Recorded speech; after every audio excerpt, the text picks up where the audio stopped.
This is the Atkins Family Farms. Welcome to Oklahoma Gardening. On today's program, we continue our tour of Southeast Oklahoma.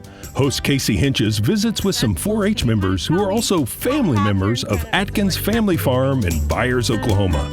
We travel to Kiowa Public Schools where they're using aquaponics in the curriculum. Casey samples the blueberries at Creekside Berry Farm in LaFleur, Oklahoma, and at 360 Farms in Webbers Falls, we look at an aquaponic system that they are using to propagate elderberries and produce herbs and vegetables throughout the year.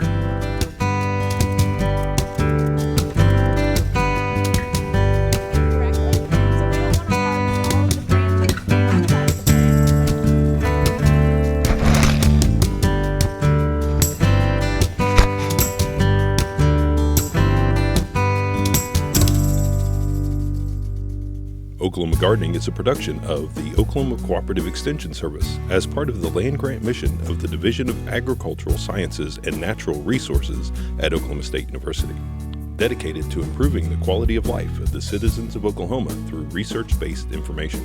Underwriting assistance is provided by TLC, Oklahoma's leading garden center, Southwood Landscape and Garden Center, Tulsa's source for great gardens, southwoodgardencenter.com. and the Oklahoma Department of Agriculture, Food, and Forestry, helping to keep Oklahoma green and growing.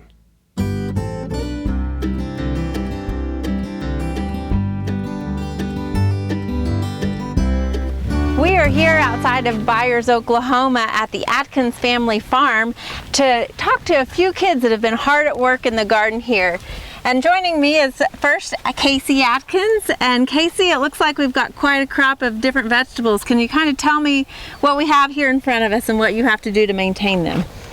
Here we have tomatoes, and when they get about a foot tall, we take rebar and wind stakes, and we would put a wind stake there, and we'll go 4 plants, and then we put a rebar, and we'll go 3 rebar every 4 plants, and then after 3 rebar we'll put another wooden stake, and then we'll just continue that process on down the row. Okay. And at the end of the rows we put a T-post. And then you just weave the plants in between that string that you've... Yeah, when I go, I take the string and I weave it in between each plant and then tie it as tight as I can and then just proceed down the row. Okay, and it looks like you might have harvested something already behind us. Yes, here we had potatoes and we finished harvesting them last night. So. Okay, last night, were you up late doing that? But not really, we were able to finish early. Okay, good. So what's gonna go in there next? Cantaloupe. Cantaloupe, okay, so they need plenty of room to spread out. Yes. Very good. What are some of the other things that you grow around here? We grow squash, and cantaloupe, and potatoes and onions. And okay, a lot of vegetables you've got. And you are in 4-H. What is the name of your 4-H club? It's the Pontotoc County Homeschool 4-H Club. All right, and you're not just growing vegetables with your 4-H. What's your main project that you work on? Horses. Horses, very good. And your horse's name is? Rhythm's Just Got a Dream, or Rhythm. Okay. Casey, this is a lot on your plate. Do you do this all by yourself? No, my brothers help too. Hey, Mikey. What is it that you're doing here? Pulling onions. So which ones are ripe? How do we know? The ones that are falling over. Okay. It's not going there. You see, like that one falling over? Uh-huh. That one right there. This one's ready to be pulled? Yes. Can I pull it? Yes. Okay. And what about this one back here? Yes, that is good. These are some big onions. Blooming onions. So do you harvest this whole row all at once? Yes. Okay, it takes a lot of work. Yes. You must be working on your biceps pulling these up out of the ground. Yeah, instead of lifting weights. So where do you take all of these onions? To our stand at the corner where my brother works. Hi, JW. Hi. So it looks like you've got some work going on here. What else do you have to do here at the shop? Well, I clean onions, I put potatoes in boxes and I clean them, wash them, and I take the steeples off the tomatoes and I sweep the floors, make it look nice, and help the customers. And you help keep things stocked too, don't you? Mm-hmm. Well, it looks amazing. What's your favorite part about working on a family farm? Well, everything mostly has positive, and everybody's happy, and so it's just a good time. It's a nice place to work, it looks like. Well, how about we go in and take a look at some of your vegetables? Sure.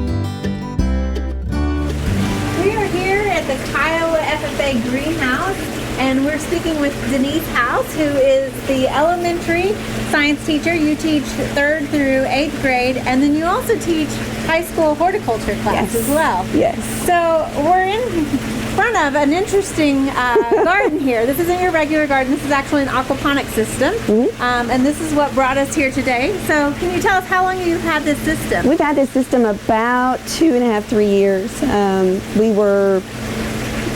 Someone just came up to us and asked us, Cape in Smallwood, he wanted to know if we would be willing to be his guinea pig and put some aquaponics into the greenhouse. And so we were able to give half the greenhouse to it. And it's just beds with water that flows through it in a cycle. They cycle through. We've got a fish tank outside. Right. And so that circles, it's called a swirl. So it swirls and then fills back these tanks up. And then it drops the nutrients, and then the water goes back out, and it cycles every 20, 30 minutes. So you created a self-contained ecosystem where the fish are fertilizing the plants. Yes. The plants are taking that nutrients out and actually cleaning that water then for the fish again. Yes. So what do you have growing here? You've got some herbs and things like that. Right now we've got some cilantro here. We've got chives there, and we're trying, we've let the chives go to seed, and we're going to let some of the cilantro go to seed because we want to be able to replant them. We want to try to keep it all encompassed with us instead of having to buy seeds every time. So we're trying something a little different, and we've been without fish for a little bit, so we've got a little deficiency. But my chives look really good. They do, yeah. We're kind of excited to see that. And then our basil, and then we've got some parsley.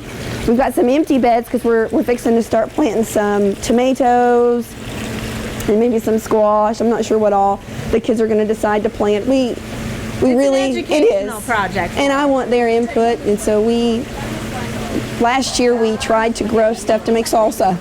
That's what they wanted to make. They wanted to make salsa, so we planted everything that you need to make salsa with. Tomatoes and onions. Yep, and we had the cilantro. Yep. So. And how did it turn out? Well, we lost our fish, and so without our fish, we don't have the nutrients, and so everything was a lot slower. We had everything eventually, but it was more like July. So really, the kids are learning though how you affect or alter one aspect or one variable in the system actually affects the whole system. It's very good for those food webs, those food pyramids, to show them, hey, you take that producer, that bottom level off. Right. There's a problem. So you teach horticulture to high school students, but do you bring your younger kids out here also? We do. They have no choice but to be immersed headfirst into agriculture. So they're getting it 3rd through high school. Yes, yep. And we plant things. We come in and we do propagation from my spider plants, and so that helps us learn what kind of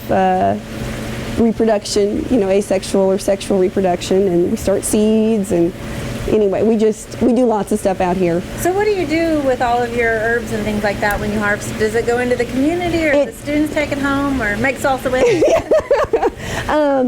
We have the lunchroom needs a big crop of sage and basil twice a year. So we grow sage and basil and dry it and get it over to them Thanksgiving and Christmas. So that goes into the cafeteria right here at the school? We eat that. Excellent. And then we have a CrossFit group that comes in and they harvest, and we'll dry what they ask us to dry.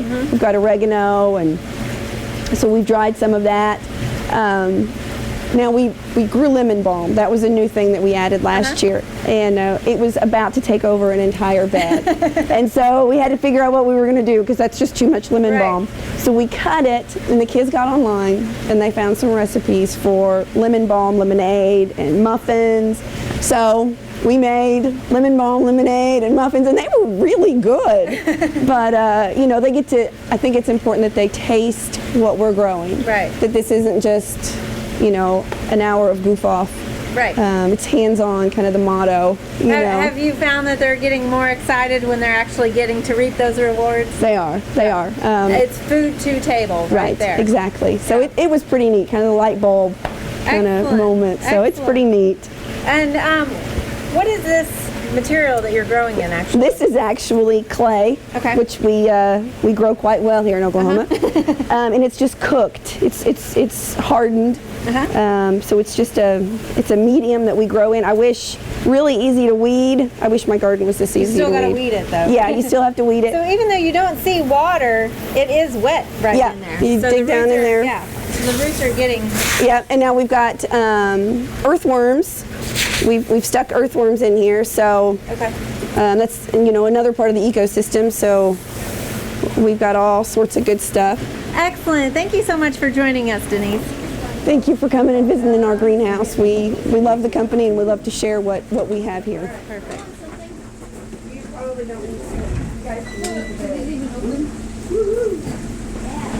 I'm here with Mason Forrest, and she is a horticulture student here at Kiowa. Tell us what you're growing in these aquaponic systems. Well, we are growing parsley and cilantro and onions. We actually got the idea we wanted to try to grow ingredients to make salsa on our own. So we're growing a lot of that, and we have some strawberries too. So when you plant this stuff, do you just plant a seed and it grows, or are you actually planting small plants? Most of the time we're planting seeds, but every now and then we do have small plants. Okay, and is this your first year in this horticulture class? What grade are you in? And I'm a senior and I was in horticulture last year. okay, excellent. So we've got some strawberries that look kind of tasty down here. Think we can try one of these? Probably. So what's your favorite part of doing this and working out in the garden?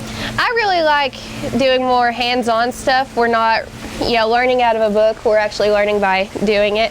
So I really enjoy that part. What have you learned about the aquaponics system? Well, it's a really cool system with all the fish and stuff that comes through here. I'm really fascinated by how it fertilizes it. Excellent. All right, well, thank you, and let's enjoy.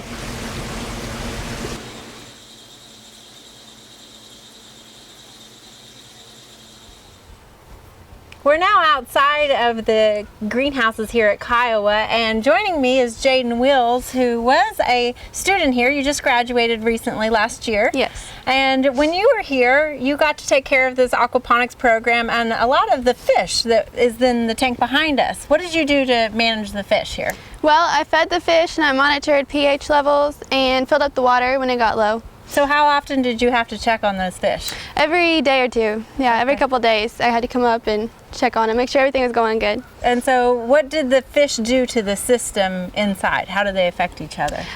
All the ammonia and nutrients from the fish is transferred into the water, so it lets the plants grow. Okay, excellent.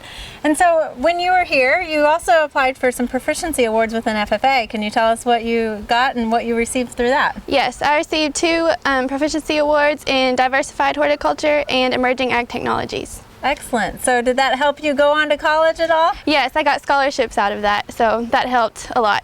Excellent. Did you enjoy this program here and Yes. what you learned from the aquaponics system? Yes, I learned a lot from it. Very good. Thank you so much for joining us, Jaden. Thank you.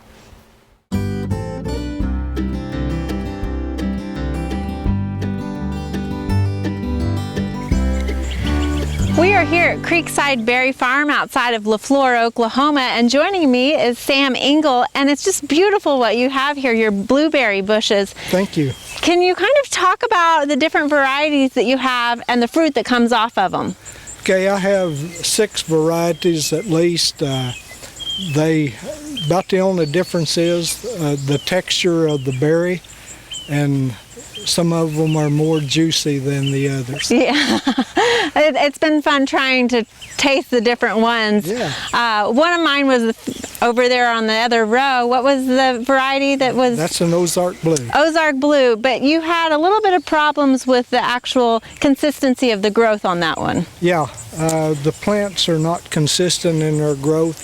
They just don't grow out like the other varieties. But it has an amazing flavor. Yeah. But the nice thing about, diversifying the varieties that you have, they may only produce for a couple of weeks, but you're going to be probably harvesting the whole lot till August? could be to the 1st of Potentially? August, yeah, on the real late berries. Excellent, excellent. So tell me about how you have to alter the pH here with blueberries. Okay, I fertilize with ammonium sulfate and add sulfur occasionally to keep the pH between 5 and 5.5. Uh-huh. And you have to do that because one, the rain will dilute the sulfur and acidity out of the soil. And so you add sulfur. And you have a pretty good irrigation system that's gravity fed. Yeah, I've got a 20-foot drop from the pond to the berry patch. And I just hook up the water lines and let them run about an hour each direction, and it's sufficient for each week. And how many plants do you have here about? A little over, about 350. So do you get some help when it comes to picking time? Me, myself, and I, and occasionally, well, we do get quite a few people coming in to help us pick. We sell by the bucket, and people seem to enjoy it. Very good. So where do you sell your produce? At Wilburton, at the farmers market, at Tallahena, at the Indian Hospital, their wellness center. Okay. And you mentioned you fertilize with sawdust. Is that a local product that you get from around here? Or?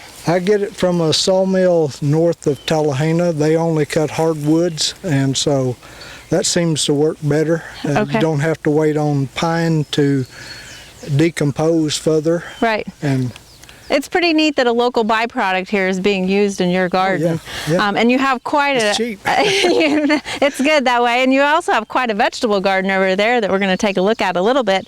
But you're growing some blackberries also. Right. And you've got some that are actually producing on the primo cane on the blackberries. Yeah, just that's a new variety that I'm trying. And we'll see how it goes with them. Okay, so any last advice for somebody who's getting into growing blueberries? Do you have any suggestions? Well, you need to be sure and elevate the rows so the roots don't stand in water. The first year you put them out, don't fertilize them. Let them kind of get established before you start hitting them with fertilizer. And mulch them 3 to 4 inches of good mulch, a couple of feet out in diameter around the plant, and you should be good to go. Just give it that inch equivalent of water a week. So they're enjoying the southeastern rainfall that you get down here. Yeah, we have. All right, can I help you pick some? You bet. Excellent.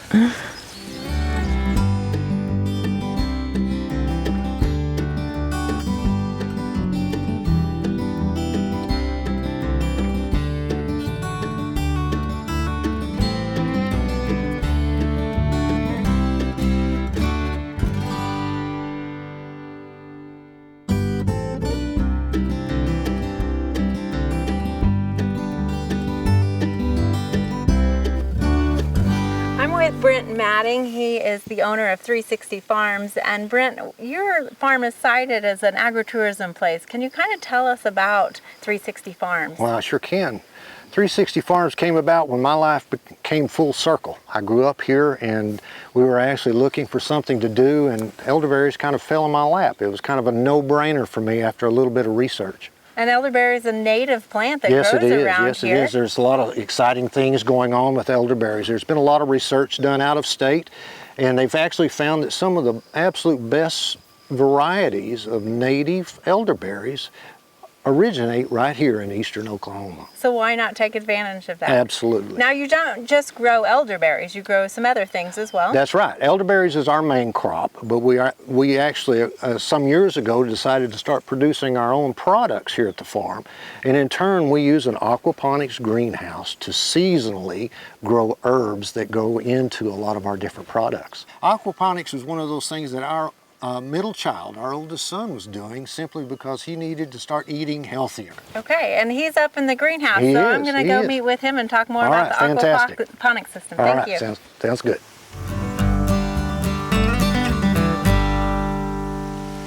Hi, Zach. Hello, Casey. Nice to meet you. I hear that you are the inventor or helped with this system. I designed and provided most of the labor in this installation, yeah. We've got a lot of different herbs right here that you use for products that you make, but tell me how these plants grow. I mean, they're just growing in rock here, it looks like, but there's actually water that comes into this. Absolutely. We use local river gravel to fill these tubs, and it, for the most part, just provides a physical substrate to hold the plants upright. The nutrient actually comes from the fish waste. Fish waste is pumped through these tubes. It's dispersed throughout the gravel, and the plants are able to take up what nutrients they need. They clean the water so that the fish can live in a healthy environment, and the fish provide the nutrients so the plants can be healthy. So it's a symbiotic relationship, and we've got the water that's coming in right here into each one of these tanks. Absolutely. And then it's got a valve on it, or can you kind of explain so these don't overflow? Absolutely. You'll see here with the soft flexible line, there's a continuous flow of water, 24 hours a day, that's flowing in. In the center is what we call a bell siphon. This is a technology commonly used in sewage drain fields and other agricultural processes. But the bell siphon has no moving parts. It simply triggers when the water level reaches a certain height, and it drains rapidly into the tank below.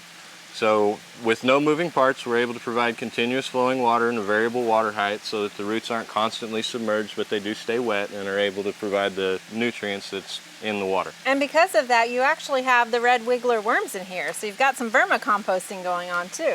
Absolutely. Rather than trying to keep up with cleaning the gravel, we just allow nature to do what nature does. We modeled this system after river systems that exist in most forests and mountain ranges. So with the constantly flowing water and the worms processing the fish waste, a lot of the micronutrients and bioavailable compounds that benefit plants are present in the system without us going outside to bring in synthetic nutrients. Right. So we've got several tanks here. There are 75 growing beds here. Okay. All right. So where are the fish? The fish are below. We would call this the sump. Okay. There are several hundred koi throughout the system. We have 5 rows of grow beds, each stacked over a sump. The koi we got is just small fingerlings from a local koi farmer. They're doing well. They do. They thrive well. The water stays well oxygenated because of the constantly flowing water, just like it would in a rapidly flowing river. And we feed them regularly, and they have everything that they need. So you're growing year-round in here. I mean, it's hot in here. We're both sweating. Absolutely, absolutely. So how are these plants doing? You've got a few fans in here, but you don't provide any sort of cooling or heat in the wintertime. Absolutely. Well, this system was designed to be as low maintenance as possible. That means keeping the systems as simple as possible. So when we dug these sumps, we dug a couple of feet down into the earth. Most of the water volume is actually contained below the level of the soil. That means that the water closely matches the temperature of the surrounding ground at all times. So in this case, in the winter, our water rarely dips below 55 degrees. In the summer, it rarely gets above 80 degrees. And 55 to 80 degrees is a tolerable range for the root zone in most plants. The growth cycle of plants is typically triggered by the temperature of the root zone more so than the temperature of the leaves. And in nature, the leaves are tolerate variable temperatures better because of changing sunlight conditions and that sort of thing. But if you can keep the roots at a nice steady temperature, they'll grow year-round, and that's what this system does for us by being tied to the thermal effect of the deeper earth. We don't cool or heat our water, and we're able to produce year-round. So it seems like a very efficient system that you have here, and are you able to grow pretty much anything you would grow outside? We really haven't found any plants that just fail to produce. Definitely some plants do better in an aquaponic system than others. Root crops can be a little bit of a challenge because they grow in the gravel rather than in soil like they traditionally would. But we have grown several root crops well. Our carrots come out absolutely delicious, and radishes are a favorite as well. The best plants for these types of systems are what you would call an herbaceous plant. That means they primarily produce leafy greens. Plants that need to flower do respond better with a little more climate control than we have in here, but seasonally we can move flowering plants through the greenhouse. Year-round we can produce the herbaceous plants as quickly as we can keep up with them. All right, so the fish are feeding the plants. Can I feed the fish? Absolutely. Let them come say hi. Perfect.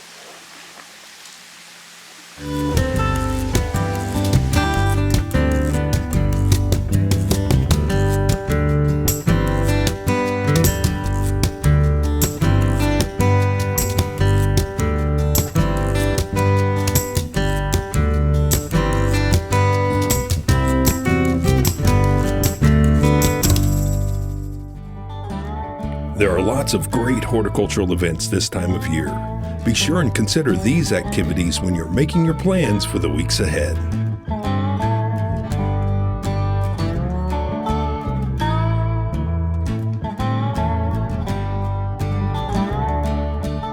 Next week on Oklahoma Gardening, we continue our regional tour of Southeast Oklahoma with a visit to the Kerr Center for Sustainable Agriculture to see their pollinator garden and a demonstration planting of elderberries.